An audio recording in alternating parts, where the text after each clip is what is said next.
Local farmers markets are an essential part of a local food source. And today we want to talk about why they're so important and what they really mean to us. Welcome to the Duster Mud Podcast. This is episode 61.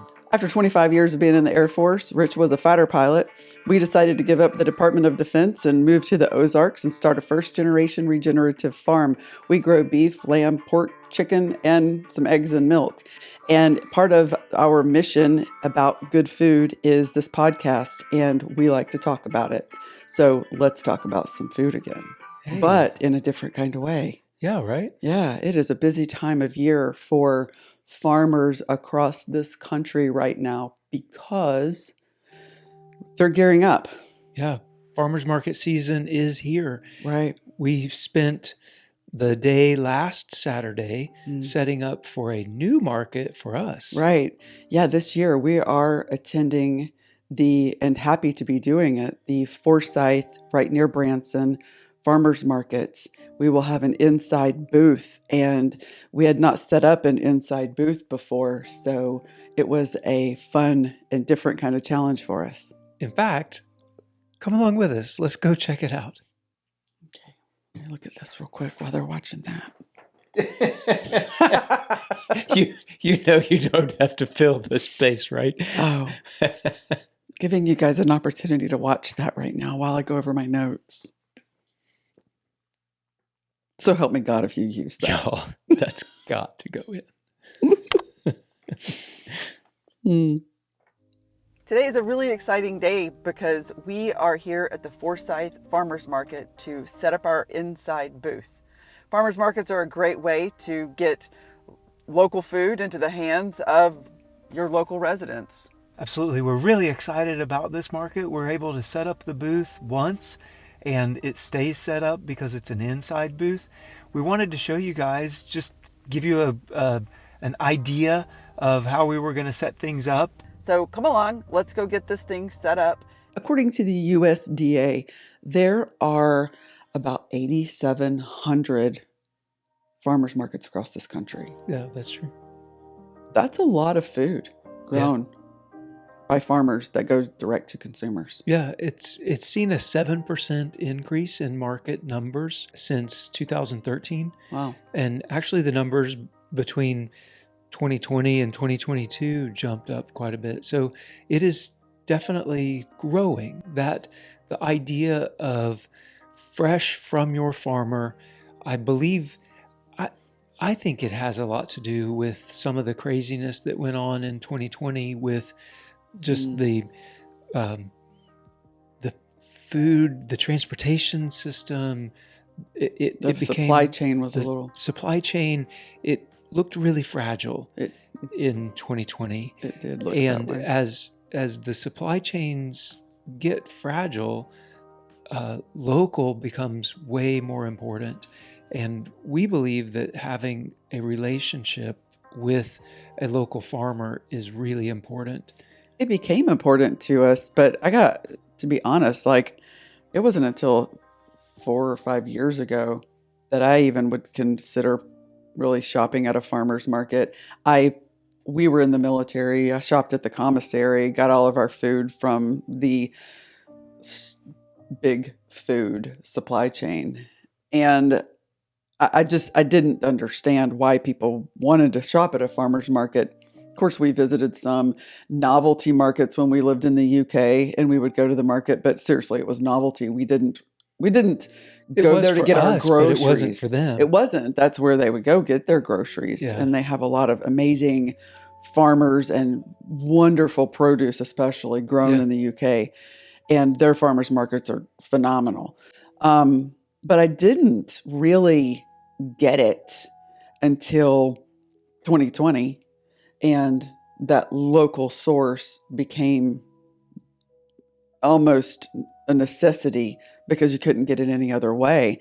And as my eyes were opened up to the supply chain and what the farmers were going through, and then getting into Well, this. for us personally, we put in an order for a whole beef in the fall of 2019.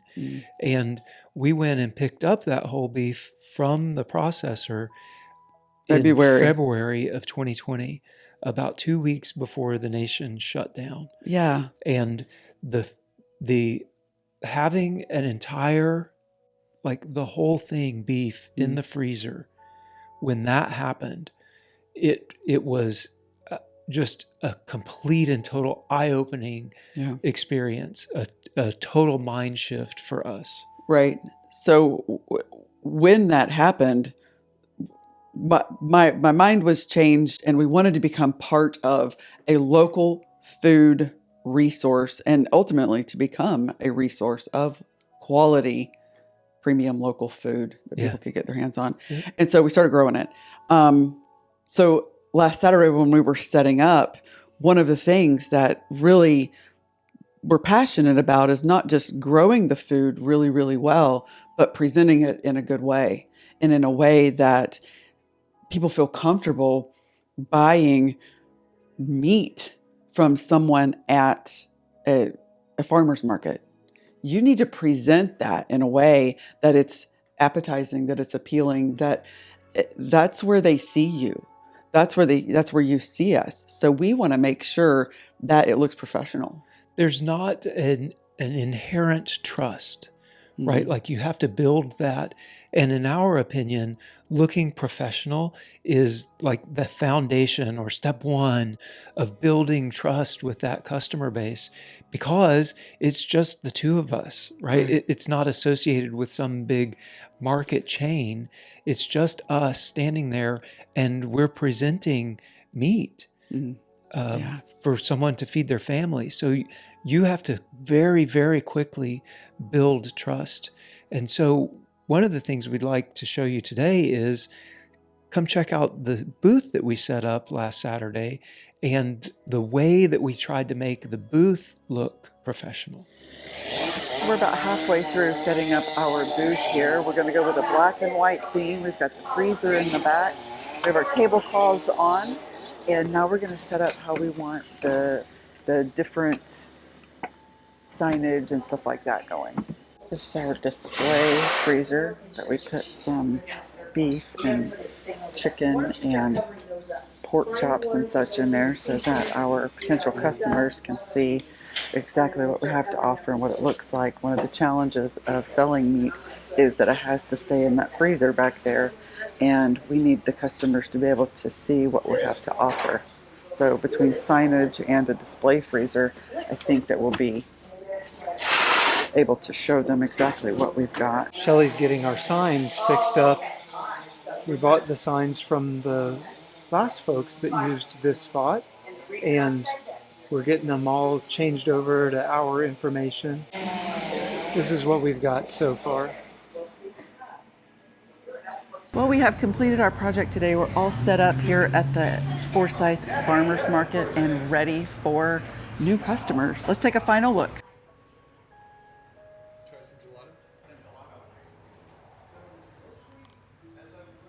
One of the things that we think is really, really important, especially for you military people, you're going to get this.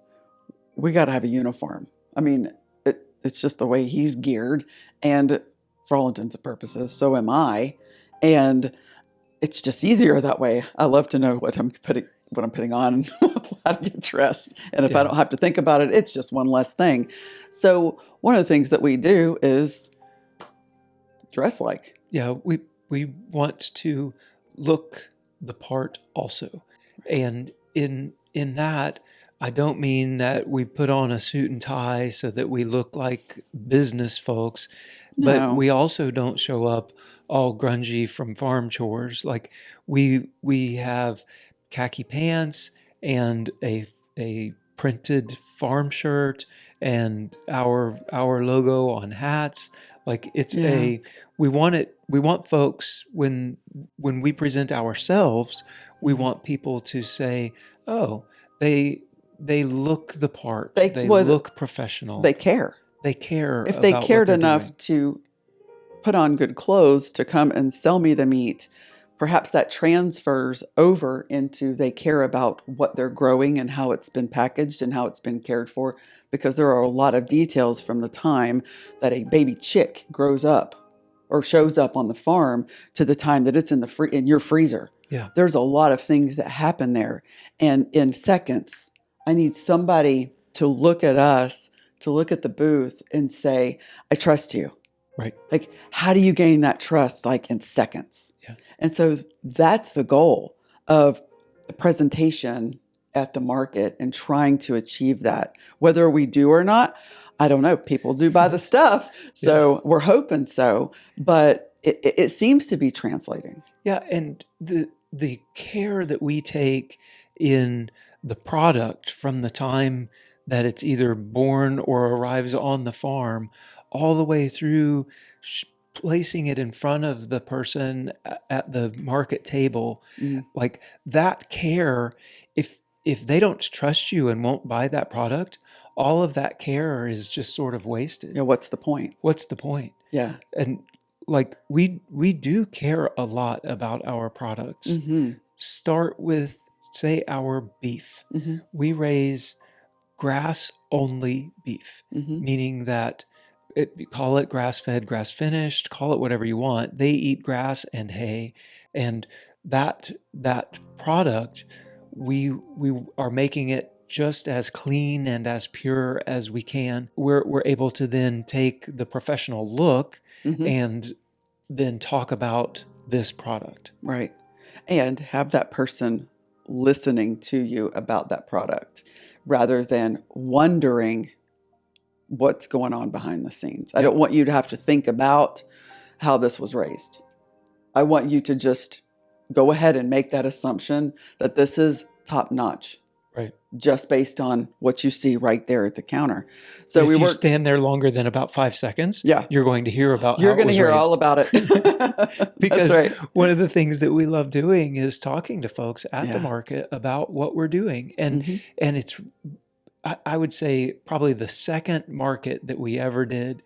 We, all the way home, we were just floored by how much people cared about what we were doing and the care that we took in raising. At that time, it was just pork. Yeah. In raising the pork, it just floored us. It really did. Yeah. And we're very passionate about it, obviously. And we know a lot about what we do. And one of the things that we really enjoy is educating people on their food and what we're doing and why we're doing it. Lamb is another one of the products that we sell. And it is, to me, it might be coming up on my favorite, honestly. Yeah. It is amazing as far as nutrition and flavor is concerned. Like I absolutely am falling in love with it. The Berkshire pork, the premium Berkshire that we are now breeding is probably one of our best sellers. Yeah, we got our breeding stock this past week. So Tex is the name of our boar. He's big. He's like the size of a small cow, y'all. He's like 400 pounds plus.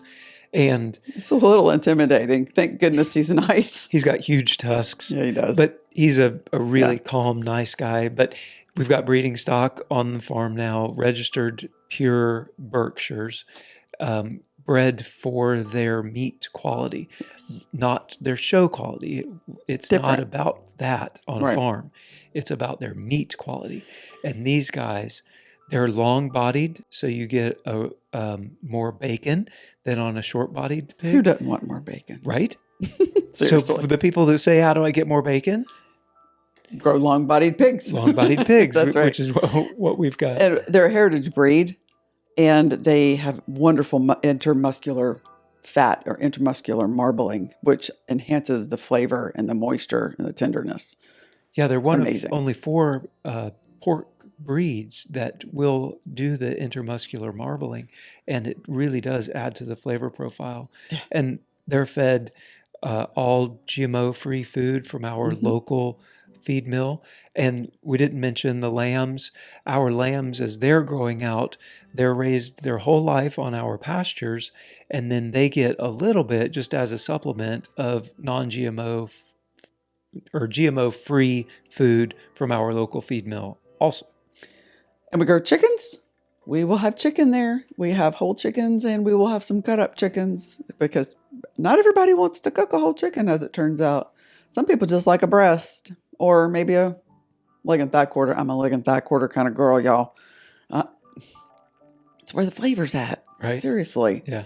Anyway, so we do have chickens. We are growing the Cornish cross chicken this year, and they get non-GMO or GMO-free food. And they spend, from the time they can move out of the brooder, they're on our pasture and fresh Eating grass grass. every day. Yes. And that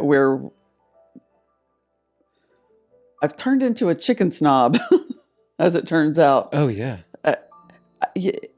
Chicken should taste like chicken. Chicken should taste like it did when you went to your grandma's house back in the 70s. And that chicken had some flavor to it. And that's the way this chicken tastes. And I'm so excited to be able to offer even more this year. Yes. As we are plussing up to almost 600 birds. Yeah, Yeah. for sure.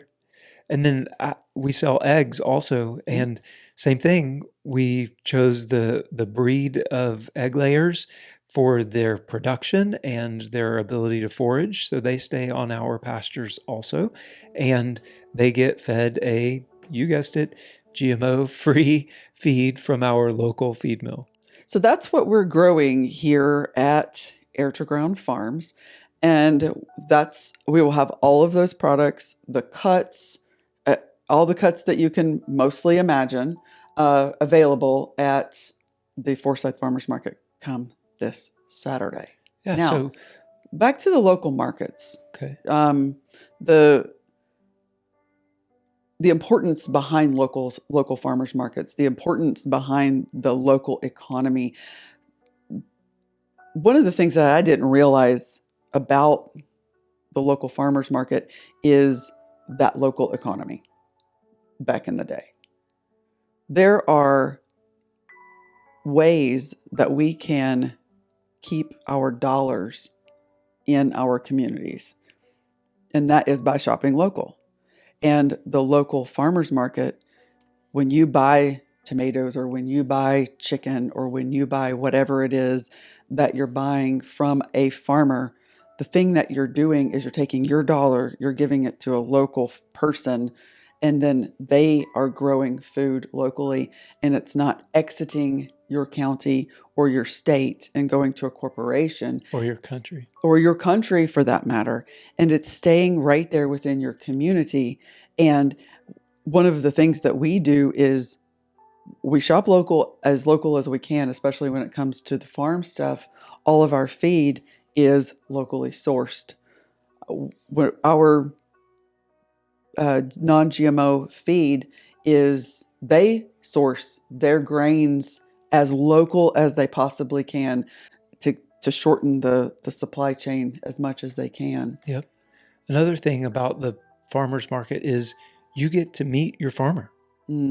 Like being able to talk to the person that grew the food, I think is just a really cool experience. And you can interact with them, find out what their farming practices are, and decide for yourself, does that meet with your own priorities? How they raised the thing. If that's not how you want it raised, then go find another farmer, right? Yeah, definitely. If you don't like the way that we're doing it, then there's surely someone that's doing it how you like it. Or maybe we're those people that you've been looking for. Perhaps a GMO-free, humanely raised, sustainable as possible farmer in the local Southwest Missouri area was what your freezer was needing, Yeah. Well, it has happened, as it turns out. And shortening the supply chain is also really cool for the environment. Yeah. I'm not, I like to help our environment out. I don't get way out there on that kind of stuff, but it makes sense to me that my beef comes from like just down the road rather than Argentina on a boat. Yes. Like that makes sense to me. Right. And not hauling it all around the country. Yeah. Because if we're going to be green and if we're going to care about the environment and we're going to reduce footprints, then not hauling massive amounts of food around the world is a good place to start. Fair. Yeah. Yeah.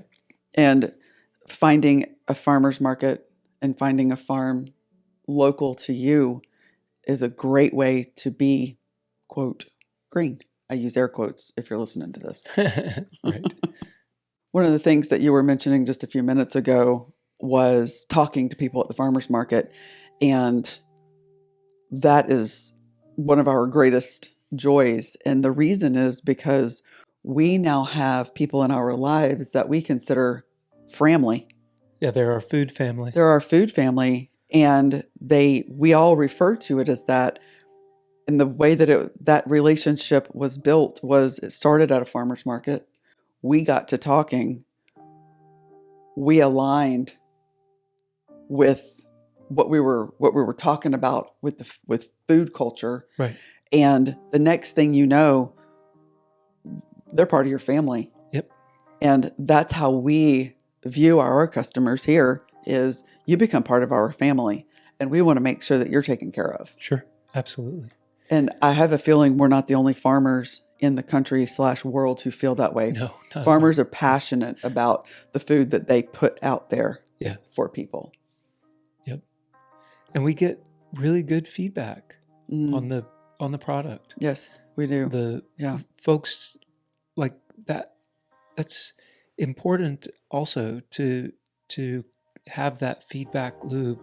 One of the least satisfying things I have done since we've started this journey was a person that I do not know made an online order, and we packaged that up and sent it out, and I heard nothing back.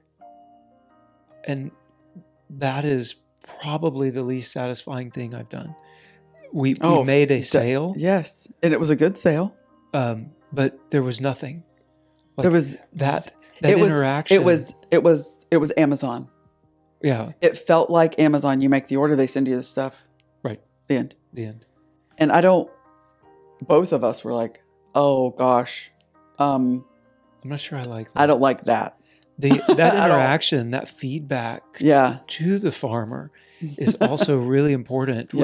When folks come back and say, oh my God, that leg of lamb was amazing.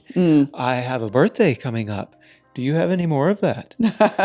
Right? Yes. Like that type of feedback is it feeds us, right? Like that it keeps us going. Yes, that's amazing. That's awesome to hear that coming back. Then you want to show up and say, hey, if you liked that, try this. Yeah. And it really does build a relationship there that you can have with your local farmer, right? Mm-hmm. And that really does just become a family. Well, a story that you were just mentioning about someone had a birthday coming up last weekend. We were super busy. They needed the food. We worked out a delivery in town and like, hey, can I pay you this? Or I'm like, look, just take the delivery. Here's the food. Enjoy your birthday. We'll settle up later, And it was like 3 or 4 days later before we were able to finish the transaction. But she had her food that she was wanting for her birthday. Here you go. They have bought from us multiple times at the farmer's market.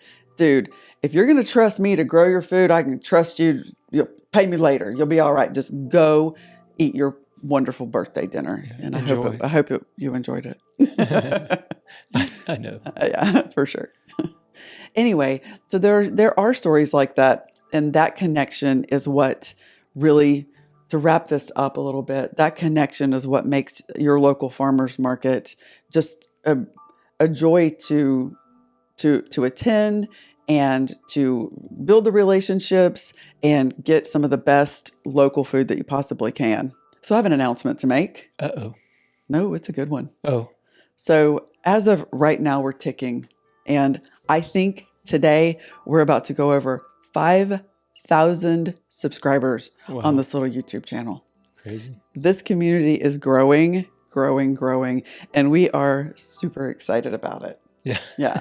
So I just wanted to make it. I think we'll be going over 5,000, and I will make a community post as soon as we do, because I think that it is like one of those pew moments, Right. you know? Well, the call to action to go along with that is if you're not subscribed, please do. Yeah, please do. Help our numbers, man. Join the community. Join our community. Yeah, absolutely. One of the best ways you can support us is by sharing the videos. And if you're looking for any of our other products, make sure to check out airtogroundfarms.com. That's our website. We've got some Insteader gear on there, along with, yes, you can order our stuff. And we'll be at the Forsyth Farmers Market from 8 until 2 on Saturdays. And we have some more information coming. I'm just going to leave it at that.